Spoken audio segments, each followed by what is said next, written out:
Welcome back to another episode of Building Up Your Business, the podcast. My name's Erica Dill, and I am your host with Operationally Up. We are here to help your e-commerce and consumer goods business grow with maximum profitability. Today, we are joined by another wonderful pro, Mohamed Noohu. How are you doing, Mohamed? I am doing good, Erica. We're so glad to have you. And today we're going to be talking about one of my favorite topics about how to unlock the cash flow cycle. You're probably wondering, well, why is Mohamed here? Well, that's because he is an entrepreneurial finance leader with 25 years of experience as a controller, CFO, and business owner with proven experience in both financial and managerial accounting. He has worked with multinationals in oil service, logistics, transportation, and insurance, as well as mid-sized electronics, distributors, software firms, and manufacturing startups. Today, he specializes in outsourced digital accounting and CFO services, bringing a proven track record in strategic planning, capital raising, and building the finance systems that keep businesses aligned and prepared for change. And if you've been to this podcast before, you know we are all about growth, maximum profitability, and keeping good, clean data and finances. So Mohamed is going to be great. Thank you so much for joining us. So let's just dig right in. In fact, I just saw a post on LinkedIn this morning about this, and I laughed to myself because I was like, Mohamed is going to speak my language here. Start off and tell us, how is cash flow different from profit? Because I know so many entrepreneurs get them a little confused. Well, profit is sales minus expenses. Cash flow, on the other hand, is the amount of funds that flow through a company. It comes in and goes out, and it really does not follow the pattern of profits. That is how cash flow is different from profits. And what are the key elements of a company's cash flow cycle? If we're saying what is a cash flow cycle? The cash flow cycle is the end result of what we call a working capital cycle in any company. And that is usually made up of the money you invest in accounts receivable, in accounts payable, in inventory, and then the accounts payable is the kind of credit you receive from your suppliers. The first two minus the last is your working capital cycle, and that difference between the two creates your cash flow. That's And what you're it talking means to have a cash flow cycle. perfect. And you're talking about, you said credits that you receive from your suppliers. Suppliers. Is that okay? So give us a little bit more information on what you mean by that. So when you purchase your inventory, when you purchase your services, be it anything, your monthly bills that you get, you have received those services, and usually you get a little time to pay for them. The difference between getting those services at that time and paying for them is the credit or the supplier credit you receive from your customers, from your suppliers. This And go works ahead. as funds into their company. And that is where I really kind of want to dig in a little bit more, because I think this Indeed. is, we all know about, buying products and negotiating discounts. We all know about receiving income, but I think this is kind of a hidden topic. And one of the things you had said to me when we were talking earlier is that there are two ways to make money: sales minus expenses and improving the workflow capital cycle. And I love that because I think people are thinking, wait, what? How do I make money the second way? So break down what that means. Okay. So the first way of making money with all businesses understand is sales minus your expenses, which creates a profit for you, and that is the first way of making money. The second way of making money is called improving your working capital turn. Every time you have a business, you have to have inventory, products, and services built in advance so that you can sell it. Now, the working capital turn is based on your sales compared to your working capital investment. If you can reduce your working capital investment for the same amount of sales during the same period, you have improved the working capital cycle turn. And that creates an extra amount of profit on the same gross margin that you have sold it at, or the same net profit margin. Most people don't realize this, and that leads to problems in how they're managing their cash flow. In any business, you only have a limited ability to manage your working capital cycle, and you must know that. If you improve that, that's your second way of making money. So give us an example of how a company could potentially do that. What is some life, like real life Okay. lessons? So usually a company would have a company that is manufacturing inventory, selling products, about 5 to 6 turns per year in their working capital cycle. That's your accounts receivable, your inventory minus your accounts payable, turns over 4 or 5 times a year in comparison to your sales cycle. Now, when you're able to increase the working capital cycle from 4 or 5 to 6 or 7, you have reduced your investment in accounts receivable, you reduced your investment in inventory, perhaps increased your accounts payable, so therefore cycle turns higher, and therefore you have made more money. The working capital cycle is made up of 3 separate cycles: your accounts receivable, your inventory, and your accounts payable. From start to finish, from the time you place an order to the time you sell the inventory, is the cycle in the accounts payable. For accounts receivable, is the opposite. From the time you receive an order, you ship the product, and you get the money, that's your turn on the accounts receivable. Now, all these 3 cycles in general have to work in sync or have to be balanced. If they are out of balance, is when you will feel a cash crunch usually, and that's the elusive thing about making profits but not having cash. Most businesses and most business owners don't do this, don't manage this. Well, and I think that that's a huge thing that people aren't really seeing because they're saying, I'm profitable, I've got great customers, they pay on time.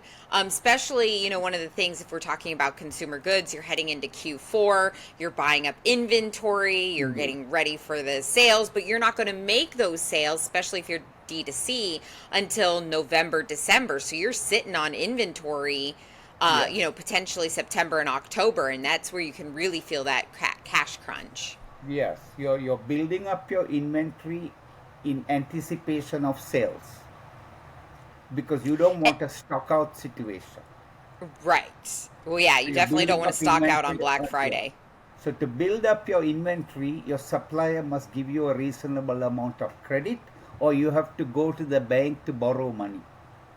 Once you have done that, it sits in inventory, and then you have to sell it. After you sell it, you have to collect money. Some people are on a cash business, so they can collect money immediately, either cash or credit cards. Some people have to provide credit to their customers. So that all those works in a cycle, and you have to know there are terms called days sales outstanding, days inventory outstanding, days payable outstanding. All these are calculations that you can do to balance your working capital cycle, and that's Well, an and I would important aspect to do. and I would think that the kind of short answer of this is, and the place that we should all logically jump is that you want to optimize these cycles, you want to get paid faster and you Yeah. want to make payments slower so Right. that way you retain that cash in the company, correct? Yeah. Yes, and you do it within understanding of the terms that you have with your customers and suppliers. And there are times that you can sometimes tell your supplier, give me a 2% discount immediately and I'll pay your bills a little earlier. That's another way of improving your margin if you have cash to be able to do that.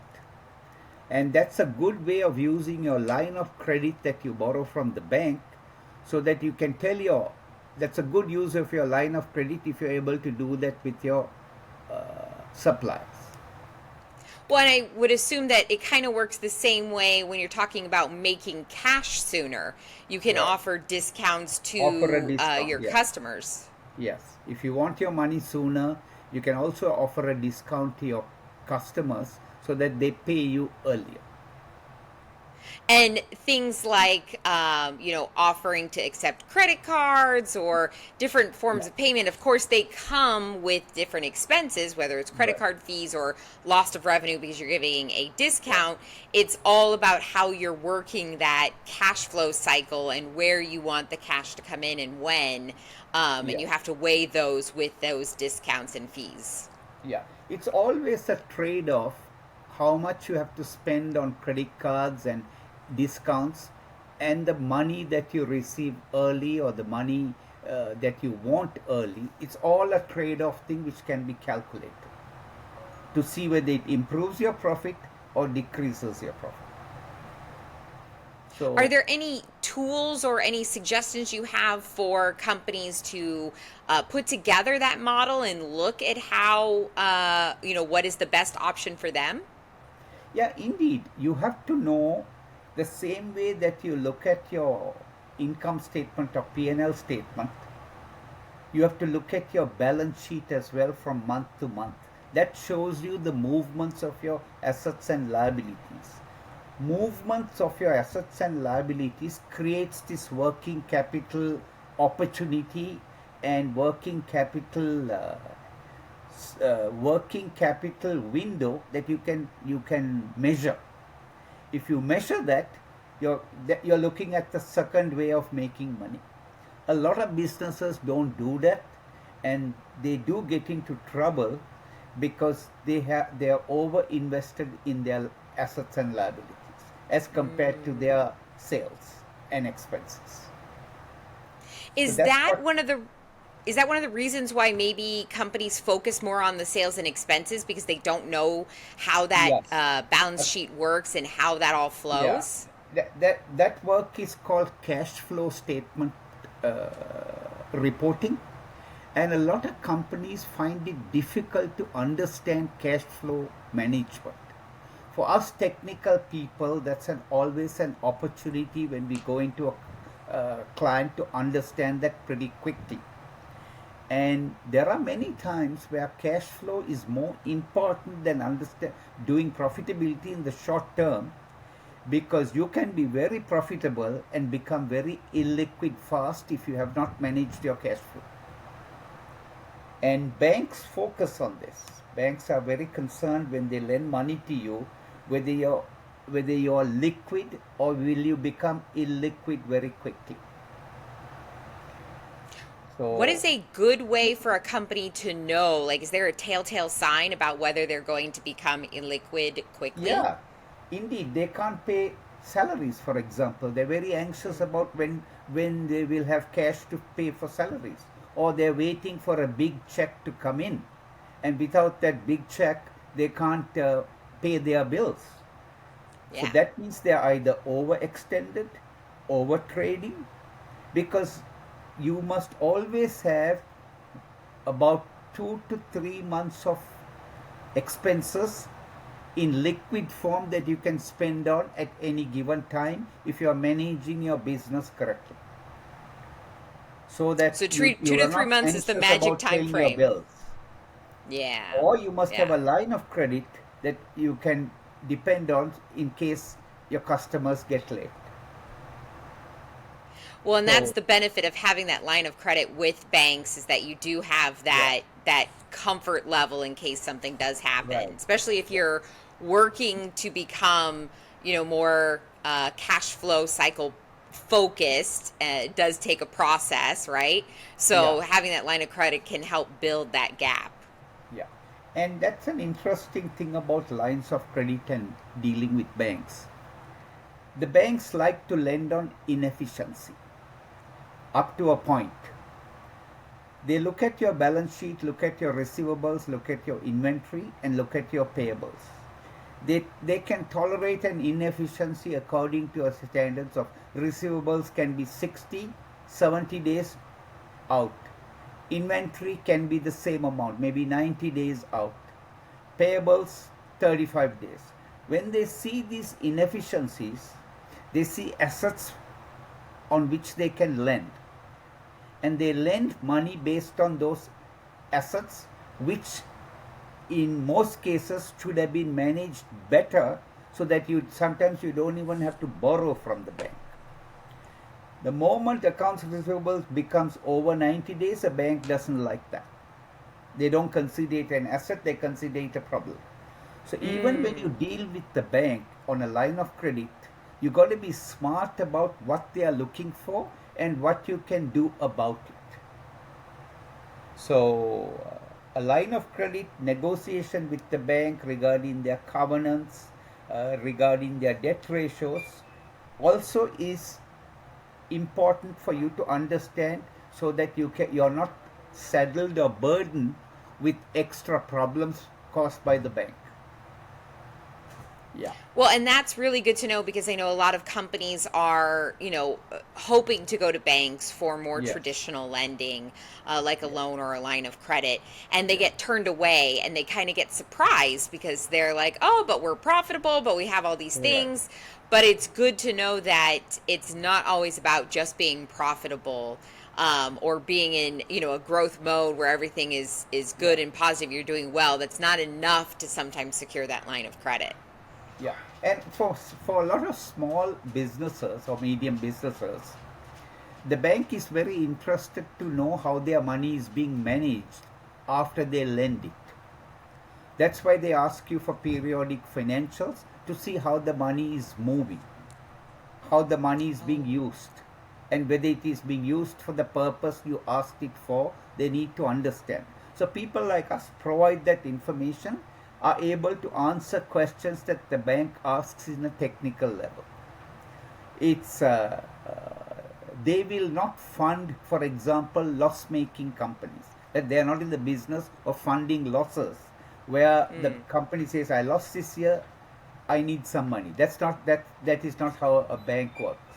They want to fund short term inefficiencies, if I am to be very candid about it. Yeah.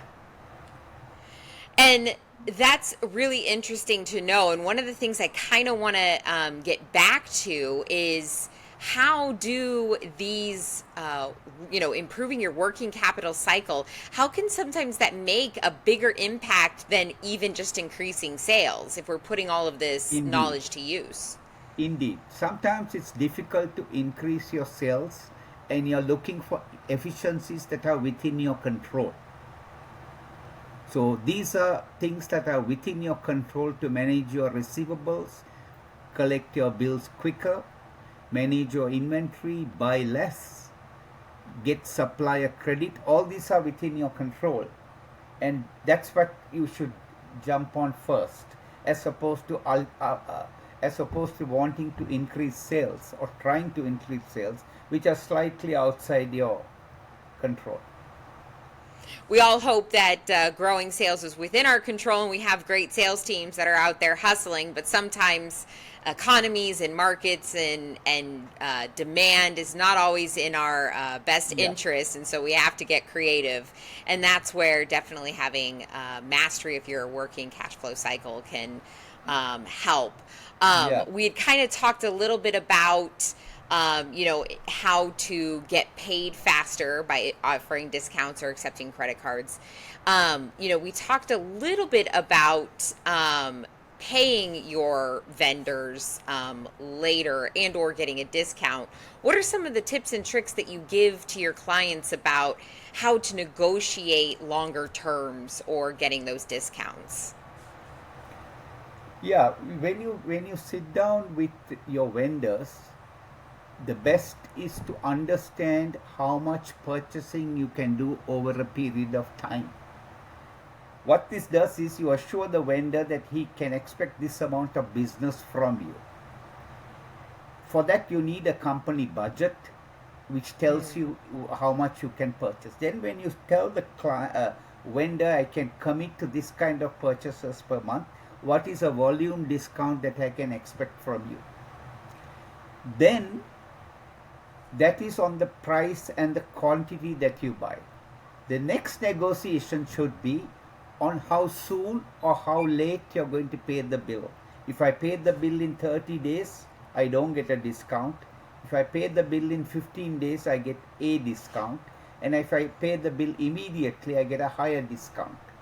This kind of understanding and negotiation tells the vendor you know what you're doing, you know where your money is well spent, and he'll be willing to work with you to give you that, whatever works for you. Either you need profits, higher profits, or you need higher liquidity. Sometimes it goes together. Sometimes you tell yourself your liquidity is more important. And that's So, really interesting because I think a lot of companies don't even, I mean, first of all, they think just at what their current PO is. They're looking at maybe, 2 months ahead, and they can't really get too much further than that. yeah, But they're leaving a lot of money on the table table. because they don't have that plan for, maybe 6 months even or a year. Hopefully, we have a business plan that tells us what's going on for the year. Yeah, But what I'm hearing is even if that plan is slightly off, it's better to give that plan and have that conversation and then to not have it at all. yeah, So, I mean, you don't want it to be too far off. You want it to be as realistic as possible. But as we all know, communication goes so far in this world, and being upfront shows those vendors that you're confident in your business, you're thoughtful, you're methodical, and you're really prepared to build a working relationship with them. yeah. And this brings me to another slightly topic. You should always, a lot of companies can forecast their profit and loss account and sales and stuff like that. But at the same time, you should also forecast your balance sheet and your cash flow statement. That makes it a complete financial understanding. And when you forecast your balance sheet and cash flow along the same lines that you forecast your income statement, that provides you your purchasing capability, the problems you may see ahead where working capital gets extended over the cyclical cycle or the seasonal cycle. These things can be spotted and you can plan for it. Mm-hmm. So that's what an outside CFO does for a company, to be able to forecast and plan ahead of time so that these problems are brought to discussion very early and it doesn't come as a surprise. Well, this podcast is all about helping, business owners and executives really understand where they can optimize their business and things that they kind of maybe aren't paying attention to because they're so stuck in the day to day and they're not working on their business. And Yes. that's why I'm so excited about this topic and everything we're talking about, because there's so much power in just forecasting your business plan. Let's even start at the basics, right? Yes. Forecasting out your business plan, your sales, and then you can get another level deeper by, forecasting out your cash flow, your balance sheet. There's so much knowledge, and I think that's what you're really pointing out to is the power that's there that levels up that business and the flexibility that you have within the company once you kind of take those steps. Yeah, and you're making informed decisions based Yeah. on your strengths and weaknesses of the business. You know the full picture. You can make those decisions based on facts and projections. as opposed to being surprised at what happens.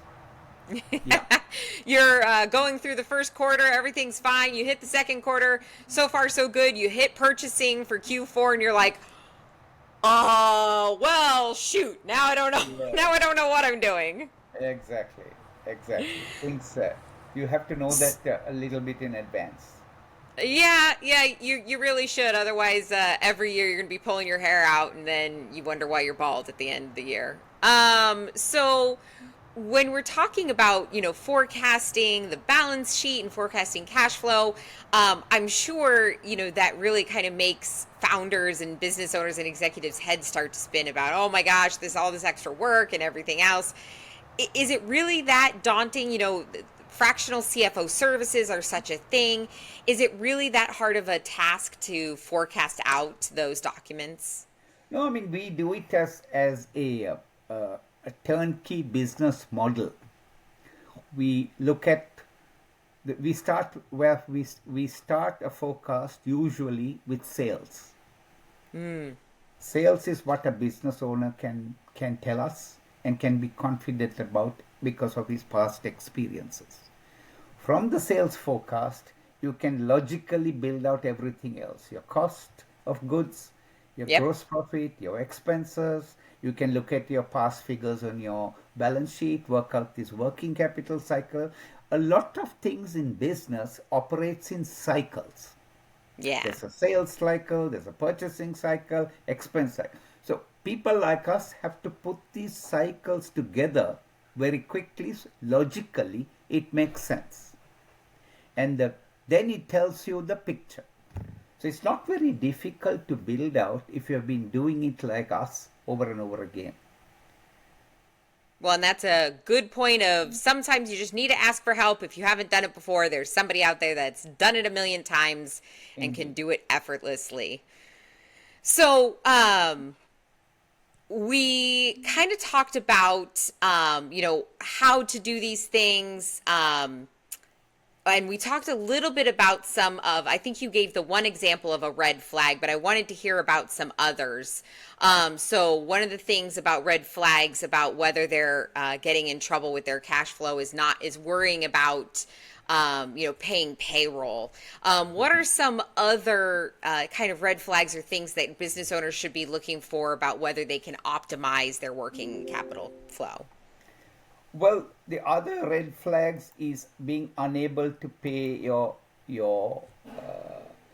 loans, that you're unable to pay your monthly cycle on the loans, that your line of credit is getting extended too much and you can't bring it down. Your line of credit has got maxed out, and Mm, usually a line of credit goes up and it should come down with your cash it should flow, come down. but you're Yeah. unable to do that. Uh, then your other red flag is certain clients are taking too long to pay you. They Oh, want interesting. products from you, but they're taking too long to pay. So these are things that develop within a company that you have to have an early warning sign. 1 month it happened, next month it happened, third month you must not let it happen. Yeah. These are early warning signs. But these are all measurements and metrics that should come to you very quickly. Usually it's on a monthly basis, but when these metrics get critical, you can even get it on a weekly or a daily basis. So you don't have to ship an order until your bill has got paid, because that point is when there is maximum leverage on your part. A client wants some goods from you today, but he has not paid the past bills. That's the point to tell him, I cannot ship this to you until I get this payment. So that means you have to be you and your team has to be knowledgeable about the numbers and how decisions can be made based on the numbers. Well, that's a good point to make sure that business owners really are having great communication with their finance and accounting teams. Yeah. I've seen it in businesses a lot where there's just not that communication, and we're going over these types of documents and we're looking at cash flow, and all of a sudden the business owner is like, well, wait, why hasn't this client paid us? Why is their account so big? And it's like, let's go talk to accounting. And accounting's like, oh, well, they're 3 months late. And it's like, but didn't you just ship an order for them last week? I don't know. Let me check. Oh, yeah, we did. And it's like, okay, so now's a good time to have these conversations about who's behind, who's paying, what types of levers do we have to pull to make sure people are paying on time, and when should accounting be flagging the executive team of, hey, this customer is having issues and we need to stay on top of it. And in many companies, you don't have to have a lot of metrics. You can decide with the help of people like us. We can tell you how do you keep a pulse on the company's crucial areas with few metrics. That's great, because you don't want to be looking at gobs and gobs and gobs of data and not know what you're looking at or how to apply it. It gets really cumbersome. Yeah, very true. That's how you're able to convert the finance function into a strategic asset that helps you run the company. Yeah, absolutely. So with one last thought left, we've talked about a lot of really great, solid information, and I'm sure people's heads are spilling with the possibilities, but what is one thing that an executive team or business owner can take away from our time here today that they could implement in their cash flow cycle tomorrow? Get your financials done as quickly as possible. Within 5 to 10 days of the month is closed for it to be relevant. Interesting. Yeah. How is that going to make a difference for them? You know your numbers pretty quickly, and any problems that has happened, you can take action immediately, as opposed to looking at the number 2 months down the road or 1 month down the road. The quicker. And I know that that's a pain point for a lot of companies, because they are closing the books 15, 20 days after the end of the month. What is a tip that you can give them for closing the books faster? Digitize. Get all your work into your books digitally and get rid of manual data entry. That's where the biggest time suck is and the biggest problems are. With today's technology, today's connectivity ability, you can get your numbers into your book, into your ERP or your QuickBooks very quickly. Once the numbers are in very fast, the analysis can be done very quickly. What I'm assuming another really great tip for people would also be make any adjustments or do any manual things that you have to do as you go throughout the month, and don't save them all for the 5th day after the close of the month when you're putting in expense reimbursements and everything. Make sure you're doing that as you go. Yeah. And there are certain expenses that you can estimate. You don't have to wait for everything to come in. Just make sure your main expenses like sales and cost of goods sold and payroll comes in. Some other expenses, even if you have to ignore them or estimate them, that's fine. You can get your financials up to a 95% accuracy. That's good enough for you to know your company's critical workings. So you don't have to wait till they're officially closed and everything's 100% to start reviewing the data that you need for the following month. Look at it at the 95% mark, and you'll have at least enough information to work with it. Yeah, it's called a soft close or a hard close. So great. Yeah, a soft close is 95%. A hard close would be 100%. What great terminology for you to train your staff and really understand what you're looking at. Indeed. Mohamed, this has been so informative. I know I've learned at least one or two things. I thank you so much for your time today. Thank you so much, Erica, for having me. I enjoyed this. Yes, so much good information. Like I said, this is going to be one of my favorite topics, and it did not disappoint. Okay, so thank you, everybody, for joining us on another episode of Building Up Your Business, the podcast. I've been Erica Dill, your host with Operationally Up. We're here to help you scale your e-commerce and direct-to-consumer business. Remember, from bombs to order fulfillment, marketing to taxes, learn the stuff from the pros before you step in it. We will be back we are going to be back in 2 weeks with another great episode. Say that 5 times fast. And until then, have a wonderful week. We'll talk to you soon. Bye. Thank you, Erica.